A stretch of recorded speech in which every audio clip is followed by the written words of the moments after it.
it's like you're sowing seeds out there, and they're going to fall on, metaphor, some good ground. That ground is ready, fertile, and wants to allow their life to bear and bring forth some fruit. And then you're gonna throw that same seed on some hard ground for people that are not ready. The Art of Rising, where clarity replaces noise, discipline becomes lifestyle, and growth is intentional. Let's rise together. My name, right? Yes, sir. Yes, sir. Greetings and welcome to the Art of Rising, where we are exploring transformation, leadership, and conscious visionaries changing the planet. I have the proud honor to sit with a powerful brother here. Oh man, I believe that we are cut from the same cloth, and he's holding some of those deep, deep things that can help anybody. So, brother, welcome to the show. Introduce yourself and let us know what you're doing with yourself these days. All right, Omar. Well, first of all, thank you for this opportunity to share and to be a part of your podcast. And just you have, like you said, we're cut from the same cloth. It's not about us. It's about those that we can help and encourage along the way. But as my friend Les Brown says, you can't sprinkle perfume on everybody else and not get a few drops on yourself. Okay, so we know we got something coming on the back end. Okay, so but I started to work with Les Brown, so I got into motivational speaking. I'm also a minister and a trainer, speaker, author. All of those tags that kind of go along with the program. And currently I'm living in Paris, California. And also one of my main things that I'm about now is a nonprofit that I'm starting called Tell Somebody 316. And that's about teaching people how to tell their miraculous transforming story. And I guess I'll just leave it right there for now. I'll give some information about how to get my book on maybe before we leave today. Of course. I'm ready to get right into it, my friend. That's beautiful. That's beautiful. Let's do it. When I did mention that we're cut from the same cloth, I know a little bit about your background. I'm connected with your powerful, powerful daughter. We also did a podcast, the second one that we came back to, and she's so humble and we could have a whole podcast talking about her. Oh, yes. Absolutely. And she would love that. Of course, she would love that. Oh, yeah. But, she did share some of those things with me, and then I saw some of your background also. And coming up, I also came from a very hard upbringing. I thought it was just normal. Actually, coming up, I thought that this is the way life is supposed to be, until I got older, and then I started learning a little bit more about my life and my environment and higher power, and then I started noticing hey, that was not normal, and that was quite abusive and stuff like that. And it pushed me into these pockets, and yes, it helped me to help other people now. That's true, and all that, because everything is in divine order, like we spoke offline on that. But perhaps you could tell me a little bit about you coming up, brother. How was it? How was the household? What was the dynamics, the environment, the players in your play? Got it. Yeah, you hit on something real. That's a part of my heart as well. Is at the ministry I was a part of, we had a course, 12-week course called "Making Peace with Your Past: Help for Adult Children of Dysfunctional Families." And I think the key word is dysfunctional. And of course, that course should be open to everybody, because I don't think anybody came from a perfect home. Like you say, that sometimes we're going in real time. We don't have that, that perspective that others might have looking at us from the outside. But my home grew up a single parent. We were in Arkansas, came to Los Angeles in the early 1950s. I'm dating myself, okay? Yeah. And I can't tell. Went to Watts, California, and stayed in the projects there. And it was culture shock big time because I was used to being in Arkansas, which is a country type living. And then coming into that environment, it was just always something. I mean, I really do think I contracted a spirit of fear because there was always something to look out for and be afraid of. So when we talk about my family of origin, I picked up a lot of things, and most people do. Part of that course was actually the main thing about the course is going back to the family of origin and deal with some of the issues that you picked up and things that even before you were 10 years old. And those things can last you for a lifetime. And especially if you don't make peace with them, it's a big problem. So my mom, I have 5 sisters and 1 brother, raised up on welfare, looking for the first and the 15th. And by the time the third came, the money was gone. And by the time the 18th rolled around, same story. So it was a big cycle. But I have to just say along the way, my mother, I really feel she did the best she could with us. Now that I know about being a parent and raising children, she did a phenomenal job with us. Me and my siblings, we have a text thread where we stay in touch, and we text stuff back and forth, and that keeps the cohesiveness of the family together. And we often talk about our mother and some of the impact that she made upon us. So I grew up, my father left when I was 2 years old. Grew up thinking that I really didn't need my father because all of my friends, they hated their dads a lot of times. And I'm thinking, well, maybe it wasn't so bad. But the reality is, Omar, I did need a father in the home. I did need that example, the influence of that male influence in the home. And so I found that out, like you said, later on in life. And then, as you know, I grew up, got out of high school, went into the Navy, and did a good job in the Navy. And then I kind of went sideways in 1979. So I'll just kind of leave that as my early beginnings. So, like I said, did a good job in the Navy. But even before I went in the Navy, I was, doing marijuana, selling a little, weed in the neighborhood and things like that. My mom said, son, I don't know where you're going, but you're going to have to leave here because, your life is not, you're not doing anything constructive. I didn't have plans for college. So I went in the Navy. And like you said, I did good. Got to the rank of E6 within 5.5 years. And you can't even make it to that rank now. I was involved in the Navy's race relations program. I was a facilitator and all of that. But then I remember I got out and got into the real estate business and was doing really well in the real estate business. I mean, it got to the point to where my business partner, Johnny Rogers, who had won the Heisman Trophy in 1972, he and I were hanging out, and we decided to open up a real estate firm on Claremont Mesa Boulevard in San Diego.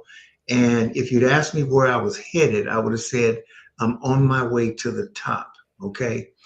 But then something happened to change all that. It was the summer of 1979. I was in the kitchen of a friend's house, and her friend came in, and he took out a bag and a little contraption that I later learned was a freebase pipe. And I remember watching him as he took that, that hit a crack in this, and he just blew that smoke out, and it just streamed, seemed like all the way to the ceiling. And I looked at it and I was really mesmerized, to be honest with you, because it was the early days of the crack cocaine thing. And so I told him, I said, I'd like to try that just once. And as you know, the title of my book is The Truth About the Big Lie. And that's one of the big lies that we tell ourselves, that I'm only going to try it once, until it ends up being, 10,000 hits later. So I remember taking that hit, blowing that smoke out, and really kind of this invincibility feeling. My ego was just as big as this house here. and I thought I can handle this drug. And it was Warren Buffett who said, "The chains of habit are too light to be felt until they are too heavy to be broken." Okay. Whew. Yeah, let that sink in. And so I just went along aimlessly. And to make a long story short, before that year was out, I was hopelessly addicted to smoking cocaine. I mean, every waking minute was consumed with how I was going to get and use the drug and all the drama that goes along with that type of lifestyle. So, with that being my new love and my new priority, all the things that I really should have been about had to take a back seat. So it wasn't long before I had like two Mercedes Benz, a Volvo, Audi Fox, big 2,800 square foot home in the suburbs of San Diego. And I mean, and it wasn't long before the house was gone, and then the cars were gone. And then I was basically kind of going from pillar to post. My wife and children had to go live with relatives in another city. And I mean, and then I decided to go back in the Navy. So I went 500 miles up the coast, ended up getting discharged from the Navy early because of my addiction, and landed on the streets of Oakland, living just like a virtual madman. I mean, staying up 3, 4, sometimes 5 days at a time without sleep, just grinding, going.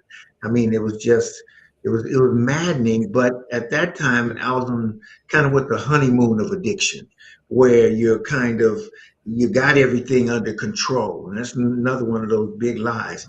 And I have everything under control. And I refuse to admit that I had become an addict. And I wouldn't tell myself that until I was, back at home with my family. But so it was just that kind of a lifestyle. And I'll just say this, and then you can come in. Um, One of the things I remember in like about 1983, I had been, running the streets crazy for, a couple of years out there. And I remember waking up one morning, and I was I was in this crack house. I had passed out actually on the floor. So I woke up, and my head was laying in this nasty, filthy green shag carpet. I mean, that old style shag carpet. And I remember opening up my eyes, Omar, and looking around the room, not even lifting my head up, okay? And beer cans and bottles, other addicts like passed out, in the same house. It was just basically a smoking house. And in that moment, I had a moment of clarity. And I thought to myself, wow, look how far down I have fallen. Only a few years earlier, I was on my way to the top, singing songs like "Ain't No Stopping Us Now." We're on the move, just full of myself. And here I am, still a licensed real estate broker, laying with my head in this nasty, filthy shag carpet. And the thing that just amazes me most, in that moment of clarity, I didn't make the right decisions. I got up, walked out to the front porch, and I should have walked out there and said, "Somebody help me! I'm falling down and I can't get up." Okay. Instead of that, I looked up the street one way and another way, and all I had on my mind, man, was how can I get just one more hit? That was basically the contrast from before that defining moment in that kitchen to subsequent to the defining moment where nothing was ever the same again. And that's what a lot of people are facing once they get caught up in the madness and the cycle of addiction. Right, right. Something really should be said about free will, right? Humans Absolutely. have, that's it. The God, the creator, but gave us free will. Yes. Me and you, we could go rob a bank right now if we wanted to. Right. I That's mean, we right. might get caught, but yeah, we could That's do right. whatever we want. You see, That's right. they're not gonna force you, and we could go and tip all the way over. So you Yeah. know, And that free will thing, I heard Les Brown Jr. he had a quote, and I remember it, and it epitomizes what I'm talking about. He said that in our lives, and this goes to free will, we're either an example or a warning.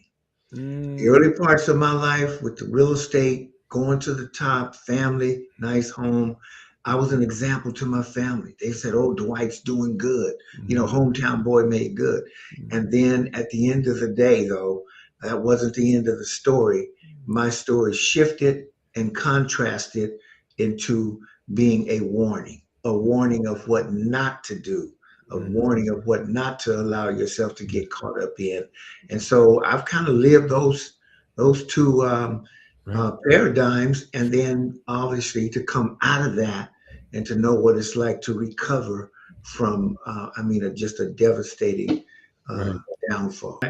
I took a hit of crack, and I had been up to 2 or 3 days, and all of a sudden, I thought I was having a heart attack. To be totally honest with you, I mean, I couldn't breathe. Every time I inhaled, it was like, so they rushed me to the hospital, right?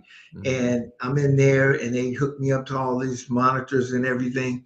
And the nurse came in and told me exactly what you left there with. She said, "Young man," she said, "if you don't stop using these drugs, you're going to soon be dead."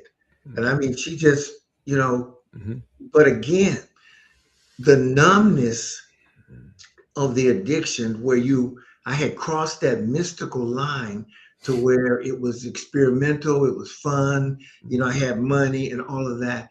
I had gotten to the point to where I had literally become an addict, but I still refused to admit that I was an addict. In other words, I basically said, I got everything under control. mhm, I'm only hurting myself because mhm, it's just me and this addiction, okay? And right. that was a lie. I mean, all the big lies. Yep, And yep, even just, the euphoniasm about um, getting up, losing every day for mhm, not a couple of days, but for some years, and not really owning up to the fact that, man, you have really lost control. yeah, And I mean, that day was coming, but it took a long time to get there because the will is a strong, strong force. The will to do good, and it's a strong force with the will to do evil mm, or things that are destructive and dysfunctional. So, an aha moment that I didn't have the intestinal fortitude to follow through on anything because I tried to stop many times, and I would go like a week or something like that.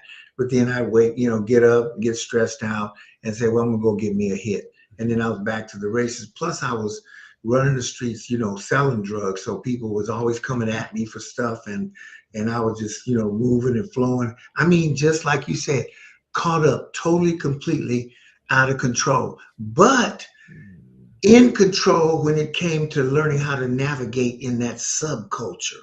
And mm, so you're like, it's like the rest of the world is going on doing stuff.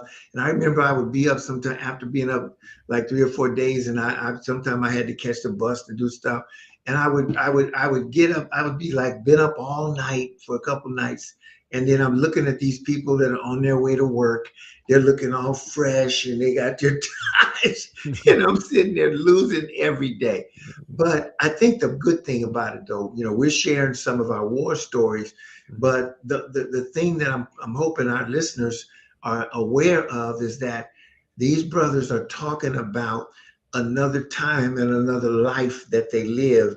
But at the same time, we're now on this podcast sharing our things, not to brag or to say, "Hey, look at we were, Mr. Big this and that." No, mhm, just to understand so they'll know that at one time our lives were a warning. mhm, And now your life is an example to others. And God has blessed me to be an example to other people. So, mm, what it tells the person watching that might still be on that, out there kind of playing the game, but mhm, they just haven't hit rock bottom. So, our encouragement then is for them to pull the bottom up and say, you know what? I don't have to go to that level that I'm listening to these brothers talk about.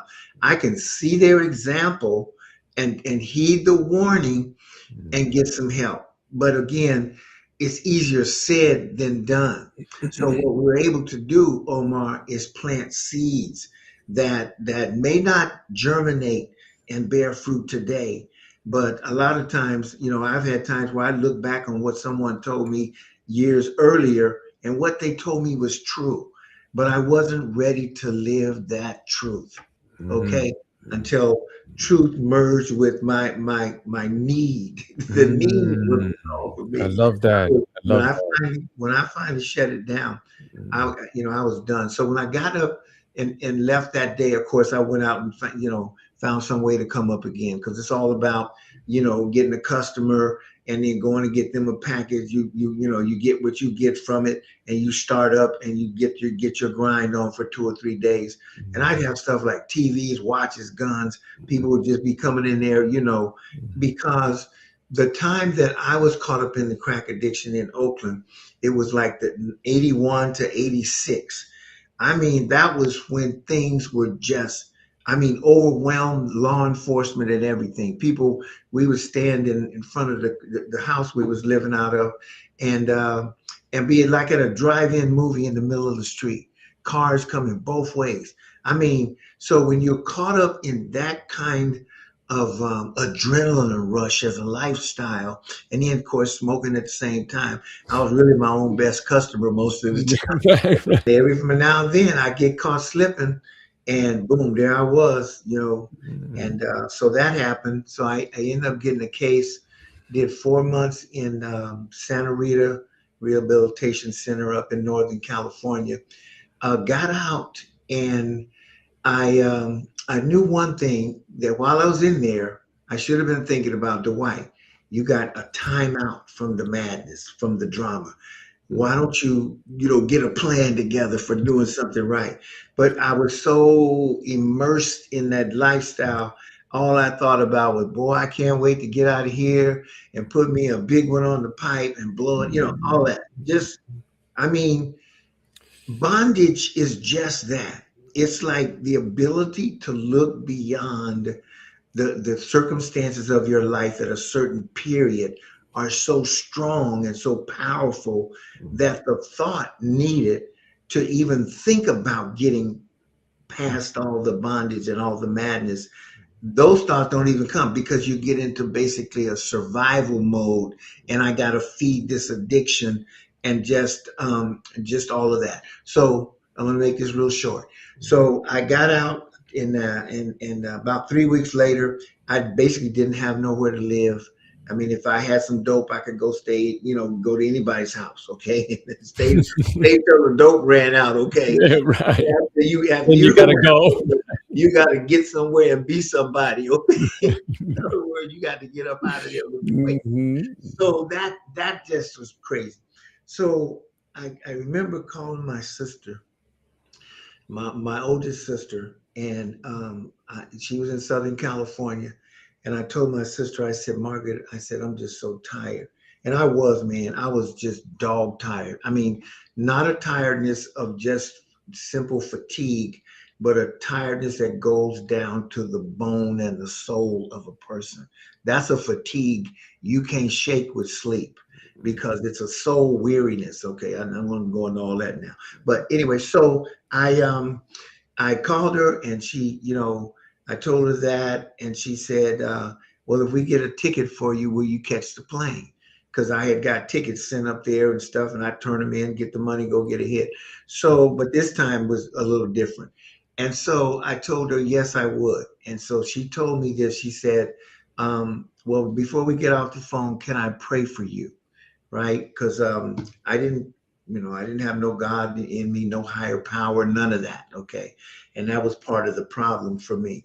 So she started praying, Omar, and man, I started crying. And I'm talking about snot, everything. Mhm. But it was like a release that I had needed for years. And Mm. I did it. And I remember going to sleep after I hung up.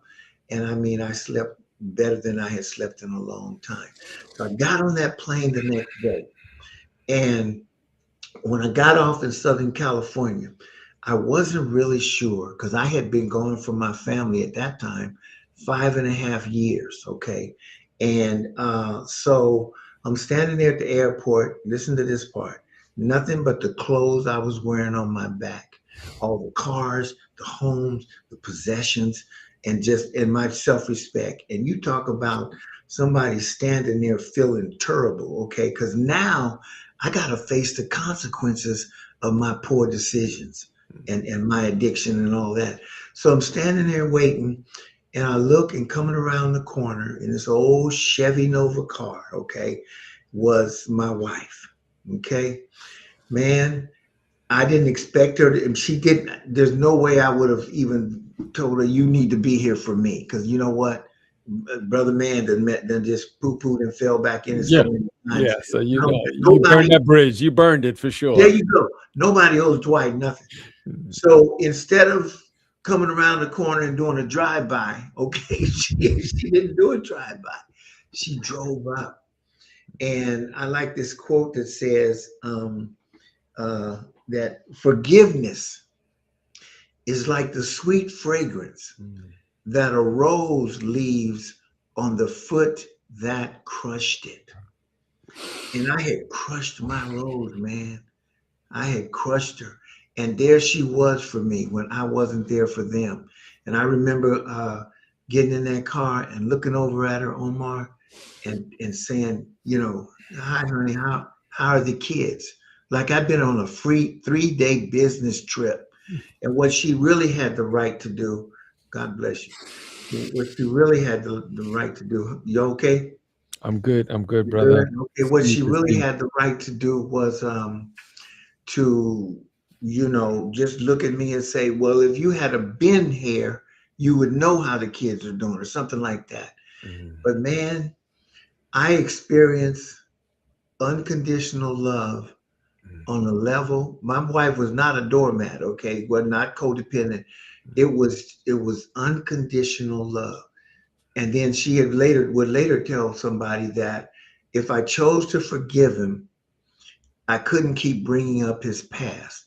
So Mm. I got in that car, went home, and you know the kids. You know, I was glad to see him. My daughter, she's really glad it's Michelle. Okay, and but my son, it wasn't like that because the next morning I got up. Believe it or not, my wife gave me breakfast in bed. Okay. Now, you know, it's you say, oh wow, that's good. No, it was like she set that plate down and I felt a dagger go in my heart because I knew I didn't deserve none of this. Right? I mean, I Right. was, Yeah. come Right. on, man. Yeah. I'm dripping in guilt, man. So I remember waking up and having that breakfast, but then a little later, here comes Michelle into the room. Mm.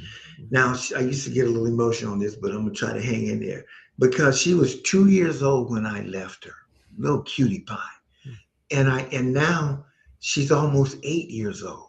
Okay, and then here comes Dad, so she comes running into the room, and I said, "Baby, what's up? Why are you running?"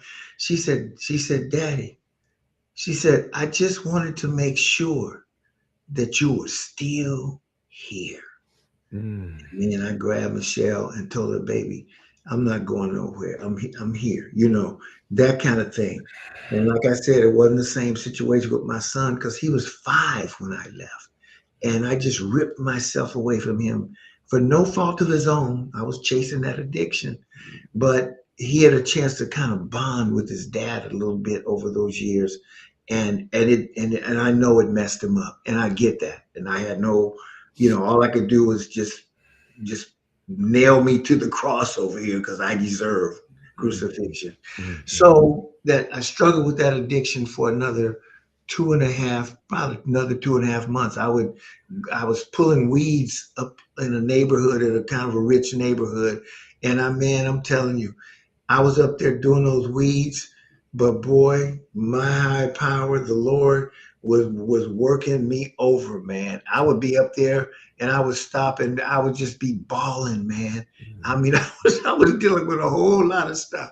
And Right. so it was the third Friday in June, 1986. I had my friend who I'd known since I was 8 years old, and he and I are still friends. And so we had been out trying to get some crack all day. And I remember one of the last places I went was to my baby sister, and I sweated her for $20 so I could just go get us another hit. So we went and got that hit, went to across the street from where that sister that prayed for me, they were smoking crack across the street. She was out of town.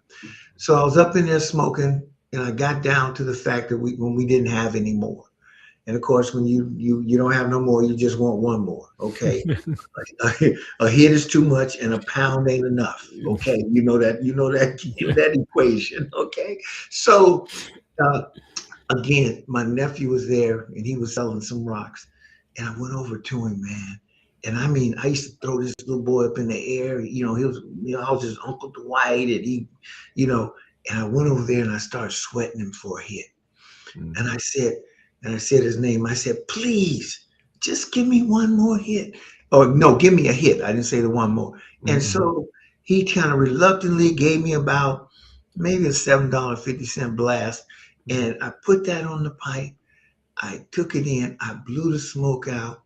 And believe it or not, I really didn't even feel it. So I headed to the door and I told my friend, because something was happening to me, man. I said, that's it. I'm through. He thought I meant I'm through for the night and we'll hook up and get it going again. So I walked out that house and then I walked across the street to my sister's house. She was out of town. Her kids were there, my niece and nephew. So on the way across the street though, man, it was like all of the guilt, the shame of even what I had just done in that house, sweating my little nephew for a hit, and everything just flooded in on me, man. And so I'm walking across there. I got inside the door, and I literally, not from the drugs, not from the alcohol, but from the weight of what I was carrying in terms of the burden. And I collapsed on that floor. But man, this was a good collapse. It wasn't like the time I collapsed on the floor and woke up in that nasty carpet, although I was still on my face, okay? And I remember crying out to, in my understanding, the only God that I thought could help me. And I mean, I surrendered, and that's a key word, man. Getting to that place of surrender is hard to get there. But when you're really there, oh man. And I was there and I said, I can't take this no more. You need to help me. And Omar, I don't even remember how long I was on the floor, but here's what I do know is that when I stood up, I had a sense that those chains of habit Buffett talked about had been broken. And this is my testimony to you today and to anybody listening, is that that day, that night, it was a nighttime, it was the last time I ever hit the pipe. From that night until this day, and it's nearly, I've been clean and sober nearly 40 years. In June, it'll be a 40 year. I'm going to invite you to the celebration. That's what's up. I'm going. Yeah, man, I knew that something happened. So I left my wife that morning as just a regular old drug, but she didn't realize that the husband that walked back in that door was free. And I never touched drugs again. We reunited, got our marriage back. We stayed together for 38 years. And as you know, she left out of here on the 18th of January, 2022. And so I was free, and God just began to restore, just began to use me to share my story. And I've been sharing it for the last 39 years. That's beautiful. And that's my story, and I'm sticking to it. But for me, it was only by the grace of God. And so that's and so that's not everybody's story though. To lay on the floor and cry out to your higher power or the Lord, and then all of a sudden that's the end of it. Because crack is one of the toughest addictions for anybody to just walk away from. But I really believe that the power and the made up mind, there we go again with that, the made up mind that I had was instrumental in keeping me clean and sober So telling my story is really a reminder when I Mm. share it, because I Right. talk about the drama, and then all of a sudden I talk about a defining moment. Mhm. When I got up from that defining moment, Mhm. nothing was ever the same again. And Yeah. I like to work with people on those defining moment situations, because Mm. those are powerful reinforcers of what's the reality in your life. And when you're able to rehearse that, and you're sharing it, not because you got some big ego and want to talk about what big sinner you were. No, you're doing it for a redemptive purpose, because you know when you tell the drama, you're going to come to the defining moment, and then on the other side of that will be a total contrast in terms of your life. So if a person's hearing your story and they're not there yet, they're still over, they haven't had their defining moment. Mm. The obvious conclusion is that in order to get over there, I got to do some business with whoever, okay? Because Yeah. I'm a Christian, but Christianity is the only way that people. You got people that don't have none of that, and they were able to shake addiction. So that's not really the thing, Right. but it's Mm. coming to that place in your life where you are truly ready to surrender Mm. to the strength it takes to move forward from there. Mm. I was Yeah. sharing that story when I was at a Les Brown conference, and he heard it, and then for that time though, I had like a flower rose in my pocket, and Mm. I took it out, and then I put it on and I let it fall, and I crushed it with my foot. It was, Mm. and Les said, Dwight, he said, when did you start using a real rose? He said, because I smelt the rose, the fragrance of a rose. And Ooh-wee. he asked others, he said, how many of you smelled? And other people raised their hand. Oh my God. And Oh. so, but that's storytelling. It's not like we lose our mind totally out there. Right. We have some objectivity when it comes to realizing and knowing that we're not the same as we used to be. You Right. see what I mean? And Right. that gnaws at you. Mhm. And in those moments, because I would sometimes get drunk and start thinking about, where I took my life, and then go to crying and stuff. And but the tears would be sincere in the moment. Yeah. But again, Mm. having the power over the power Mm. is where the challenge comes, because Mm. the thought can come, but the will and the intestinal fortitude to carry out what's needed to be carried out, it just is overruled. In other words, sometimes our impulses are stronger, than even our common sense and our desire to do good. You Yes, know, I yeah, agree. I agree. So now, Dwight, you have this family, right? You yeah. have 2 children? Is that what it is? I have two children you'll read that in the book too. While I was Okay. up there for 5.5 years, Mm. I fathered a child out of wedlock with someone that I was staying with up there. Mm. And she actually, now this is another credit to the woman that I was married to.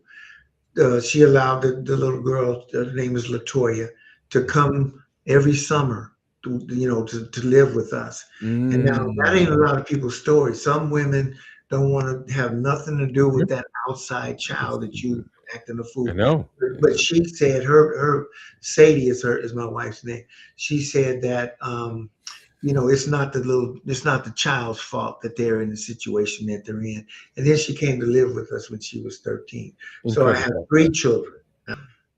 Well, when it comes to that, was again coming back with one event, but then being restored to who I needed to be in the family Mm. was another process that's on the other side of the decision. So when initially, and I'm being honest with you, I didn't take the time and set as a priority my family. My wife put it like this, because when I got converted, I went all in.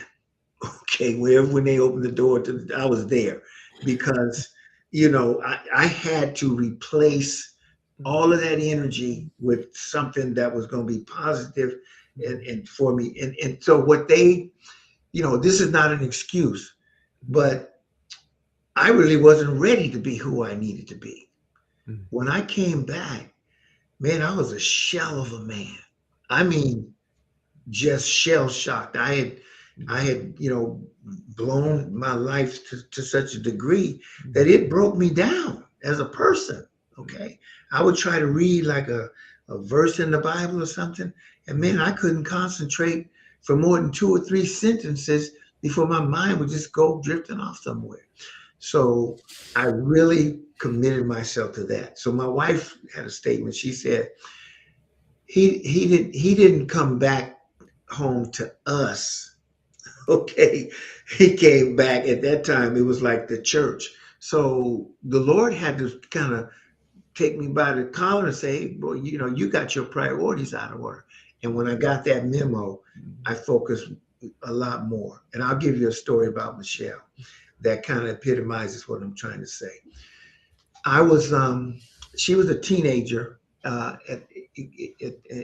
she was, when she had become a teenager. Of course, had been quit for a few years and all of that. So, and I hadn't got that memo yet. So she was, I had got a call because I wanted to go out and heal every wounded sparrow out there. So I get calls, man, we got somebody, they need to be out there, they need prayer, they need this. And I drop what I'm doing and run out there because I thought I was doing the Lord's work, but I was out of order. Okay. I'm just going to be honest with you. Even though somebody might have got helped, I was still out of order. So I got one of those calls. And so when I got the call, I was headed towards the door. And we had this little lattice type thing on right before you go out the door. And Michelle was on the other side of it. And she could hold it. And it was like, and then she said to me, she said, Daddy, she said, can I talk to you? And I turned to her. This is how, crazy I was at that time. Not on drugs, just crazy on crazy. Okay. And I said, okay, I can't talk right now. I gotta go. So I went and got in the car, and I got less than a block away, and I saw a vision of Michelle, but she wasn't the lattice. It was like she was behind some kind of bars. And man, I'm telling you, as clear as I'm looking at you right now, that flashed in my head. And then I said, oh, I was cut to the core. Man, I turned that car around as quick as I could. I don't even think I even regrouped and went to that situation. I went back there and talked to my daughter. Now, it's a shame that I had to get a vision from God to do what I should have done as a father to my daughter. But I never forgot that. As you can see, I'm sharing it now. But it's really an illustration of that struggle that I had with being who I needed to be again, not just to be present, but for them to experience my presence. And so that was a story that really that was a situation that really Incredible. On me, and I'm sure it had an impact on her. Yes, of course, deeply too. That's quite incredible. It's this journey of ours. It's something else, but all right. I mean, so here you are. Now you're spreading the gospel, and you have some things in order. I like to think so anyway. Yeah. Oh, yeah. We are. Hey, nobody. We ain't wearing no crown over here. Okay. Right. No way. The key thing, though. Let me just say this before you finish, is that I'm in a process of yet recovering and becoming. Okay. You don't get to the place where you just kind of sit back. Well, I made it out on the ride. And that's a good thing. And I share with people when I talk to them, I encourage them to whatever degree, get in some kind of process of either spiritual development, personal development, whatever is your choice for doing what you feel you need to do to become not a better person, but a more mature person, being able to express yourself the way you need to in terms of walking out your purpose and living a life of contribution to this planet and to others. Yeah. Yeah, yeah, and it's so. And when I don't have a hit, I crave and desire to get one, and I'll do just about anything to get that hit if Mm, I need to. Okay. I used yeah. to hang out with NBA players and football players and stuff, those that were in the San Diego area that were doing drugs. Okay. Right. And I mean, I would be sitting in the stands at a Clippers game, and I'm not mentioning no name, but at the Clippers game, and the person that I was going to meet after would be, couldn't hardly concentrate on the game, making sure I was in the stands. And when Yeah. he saw me in the stands, he'd be, hitting 30-foot jumpers, okay, 'cause in Right. anticipation of Right. after, okay. Right. Right. So it's really complex. So there's no really cookie cutter Right. way I to kind agree. of solve this problem. Yes. So now you're doing consulting. You're speaking as a super powerful motivational speaker, and how is it that you help people to face their truth and grab some sort of responsibility and those type of things? Yeah, it's and I'm glad we're making the shift. It's I had to go through a learning curve on witnessing and dealing with people. But one of the things that I have been blessed with is kind of discernment to really be able to get a feel for those that were ready to hear. Okay. Because not everyone is even ready to hear, I mean, good, wholesome, logical advice on Mm, what you really need to do with your life. mm, And so it's like you're sowing seeds out there, and they're going to fall on, metaphor, some good ground. That ground is ready, fertile, and wants to allow their life to bear and bring forth some fruit. And then you're gonna throw that same seed on some hard ground for people that are not ready. But like you say, we've been at all stages of the process of recovery to where we didn't want to hear nothing about getting your life together. Go take the talk to the hand, or if you ain't got a hit for me, then you need to get somewhere and be somebody because I got something to do over here. Okay. right. So Right. you know what I Right. mean? And so we get it. So being able to have that frame reference point allows you to be able to capture where that person might be in the process. Okay. Mm, And then there's some structural things. Like I told you about this course, Making Peace with Your Past, Help for Adult Children. I would recommend it to any person that's coming out of addiction or in a mindset of transformation. mm, Because, I mean, the billionaire and the poor, person, living homeless or whatever, they basically go through some of the same mindset things relative to their past. mm, Money doesn't save you from your past, mm, and depth, and the depth for which you fall doesn't save you from your past. I have this saying that you may be through with your past, but your past may not be through with you. And mm, and truer words were never spoken, because we had a woman in that course. She was 80 years old. She mm, had a traumatic thing happen to her when she was 8, and she could not shake it. It would bring her to tears just to even talk about it in the group session. And she was able to, through this process of going back to events and circumstances that happened, if forgiveness is needed, forgive them. Or if this is needed, whatever that, even if they're not living. mm, Because here's the real insight that I captured, a while back, is that when you say, I'm going to forgive someone that's not living, you're not forgiving someone that's not living, because they're living in your head.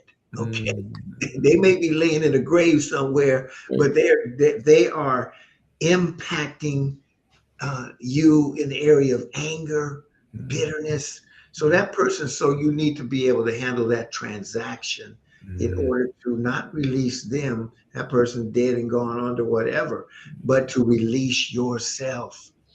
Forgiveness, true forgiveness cancels out all excuses from mm. withholding love. Yes, and that's Yahshua, Isa, Yeah, Jesus. He was the one. He came for that. He came to open up the heart, the yes, forgiveness part. yes. That's main mission. Yeah. That's a big deal. That's a big deal. So Yep. that's what that course is really about. So what I said that to say this, it's good for anybody coming out of anything where they want to go ahead and get free. And we Okay. have a thing at the end of that course, and some people come in looking one way, and they leave there with their countenance lifted. Mm. So these things that we harbor and carry. Now let me finish the conversation about the 80-year-old.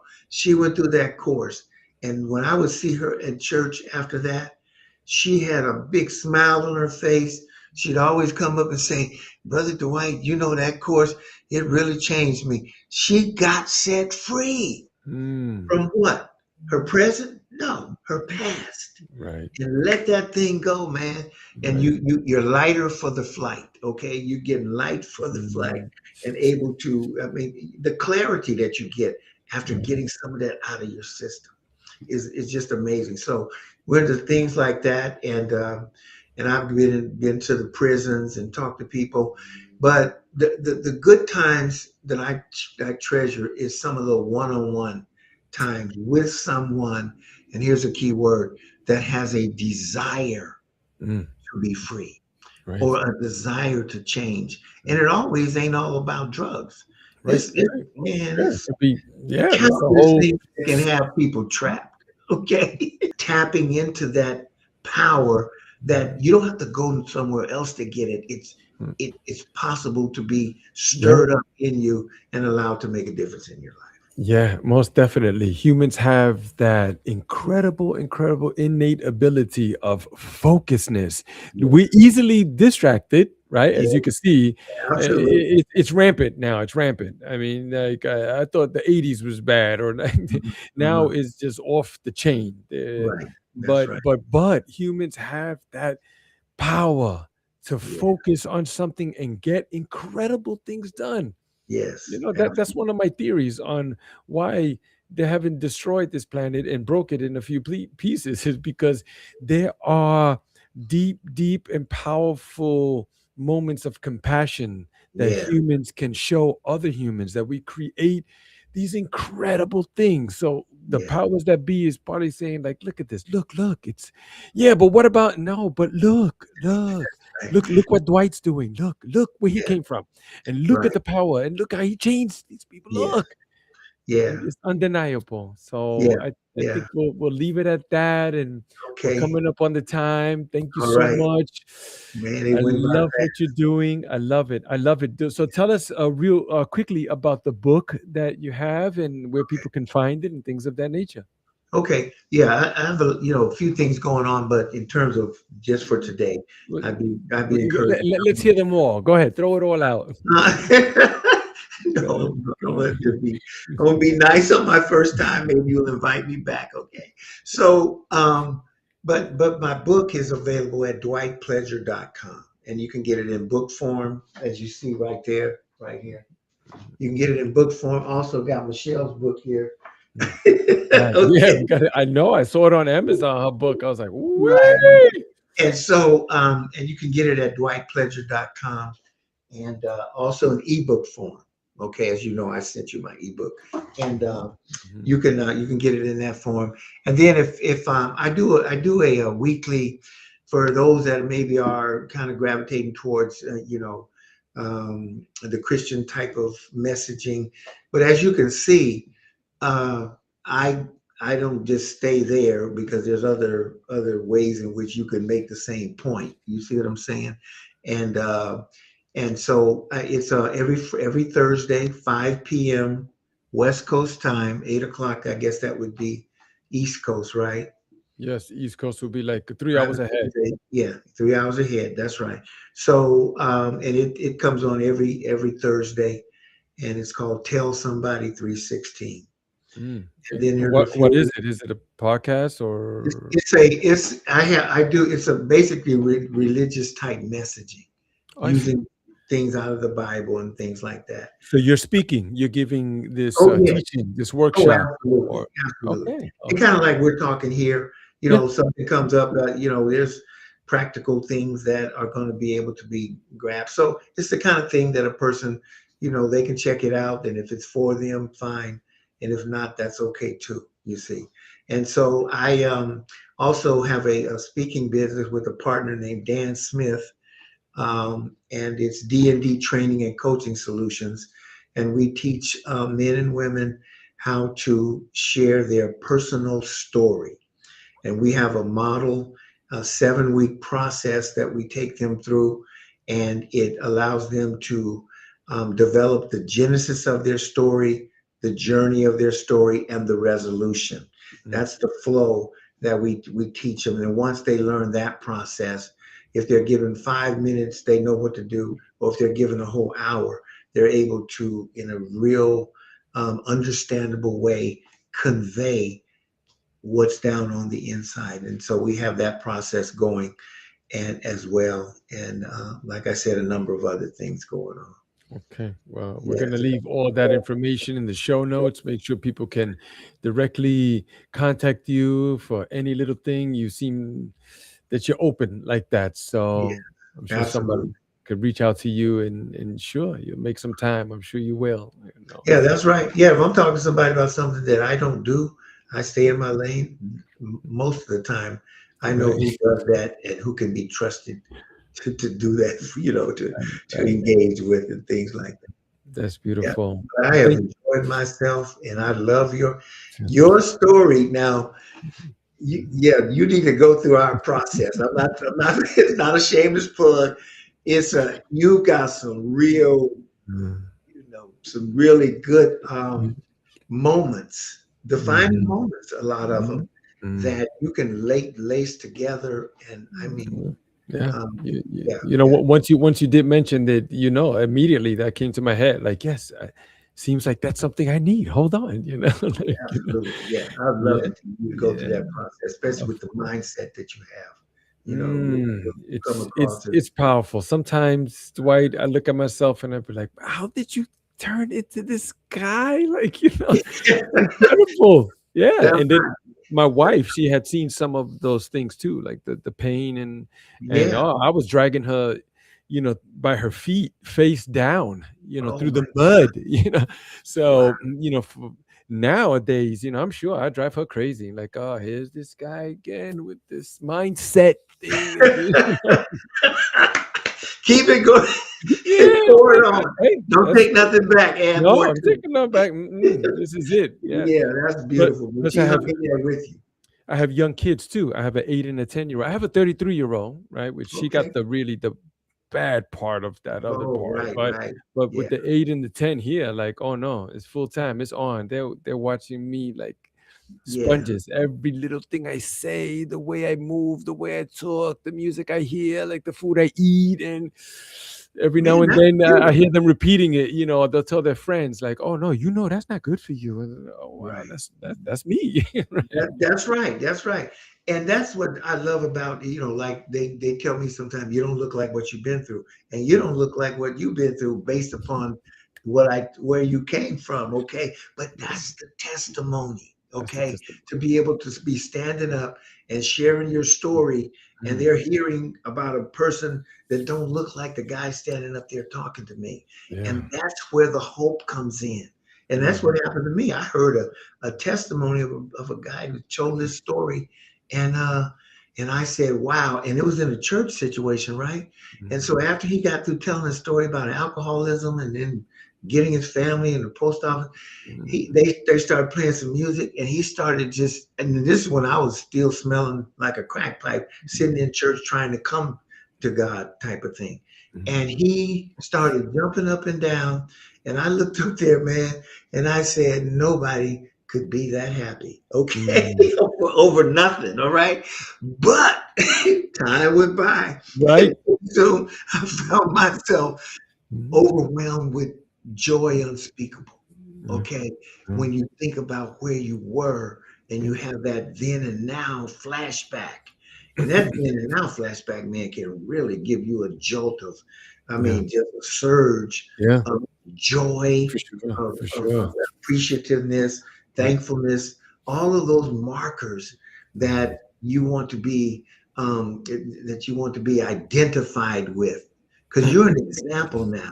Like your daughter, the 33-year-old, she saw the warning. Mhm. Okay. And the Mhm. little ones, the younger ones now, they're seeing the example in daddy. Mhm. And Mhm.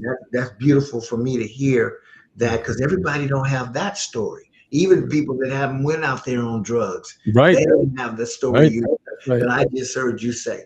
So that's we don't take that for granted. Heck You know, no. No. that's a big deal. So when we take them through this workshop we do called 316, the first thing we deal with is to say, if you've done all the asking for forgiveness, you need to know that that forgiveness is complete. Mm. Whatever you took in that situation, Right. in of course in the scripture it says that with God as I know Him, he cast that as far as the east is from the west. Mm. Okay, so far has He removed that out. And so when you really grab that and get it, it's like, wow, it's liberating. If you said, well, that's, far as the east is from the west, that's an infinitesimal amount of distance. Okay. Mhm. You can't go back and get that because a lot of people, and then I deal with this thing, and I don't know if it's getting too deep into it, but um, this idea of I need to forgive myself, and I say, so you're gonna be the convict and the judge. Right. Yeah, yeah, Yeah. again, And the and so executioner. Yeah. Oh, yeah, shit. but that's where the idea of a higher power, however he's manifested in your mind, to Right. be able to know of the help and the resource that is Mhm. for transferring or relieving or dissipating that guilt and shame. And shame, man, is a big deal. That with that course I told you about, Mhm. I mean, shame is especially when it gets to be toxic shame, man, Mhm. it'll paralyze you. Mhm. Okay. And Mhm. because shame is about, it's not about what you did, like the guilt thing and the forgive. It's about who you see yourself as. And Mm. when we go down that route, it can be really destructive and it Right. can really disable a person in terms of moving forward in their life. Oh, But I know we this is our we're third way close. past. Okay. Yeah, I know, I know. So let's just leave it at that, and we'll Okay. check back with you, a couple of Absolutely. months, see what you're doing and how Sounds that good. book is going, and all of these talks, and um, your daughter, she also likes some of the things that we're doing here, and how I Yeah. express myself, and she's like, "Man, you got to come down here and do something," and I'm like, "I'm ready." She Let's speaks just very highly of you. Okay. thank you, thank And you. that's a good thing. And she said, Yeah. "Oh, Dad, you're gonna love him and everything." And Yeah, yeah. You I said, see "Well, that. let me see for myself." Yeah. And she gave me some good advice. It's So yeah, beautiful. I All right, connected all with you right. right away. Okay, Okay. All right, we're okay. good then. We're good, we're good. I Stay right appreciate you. there so Thank we can talk backstage. Don't move, brother, okay? you. Got you. Thank you, family, for tapping in. I hope you appreciated and enjoyed it as much as I did. What a roller coaster, man. Thank you so Mhm. much, brother Dwight. I appreciate you, brother. Absolutely.